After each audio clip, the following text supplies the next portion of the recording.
Bismillahirrahmanirrahim. Sizin yanınızdaki dünya malı bir gün tükenir. Allah katındaki, yani onun yanına önceden gönderdikleriniz ise ebedi kalıcıdır. Biz elbette o sabredenlere yaptıkları amelin daha güzeliyle mükafatlarını veririz. Nehl suresi 96. ayet-i kerime. Burada ne diyor? Sizin yanınızdaki dünya malı dünya malı, evlat uşaq da dünya malındandır. Bildiğimiz mal mülk de dünya malındandır. Bunlar deyir, ahirete kurtarıcı değil. Fakat esas sizin için ebedi kalıcı değiller yani.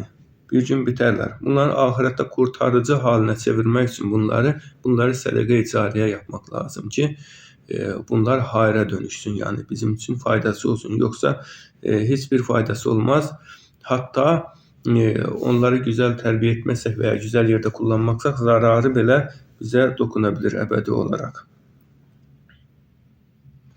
Allah-u Teala'nın katındaki nimetler çok daha davamlı olandır diyor Cenab-ı Hak.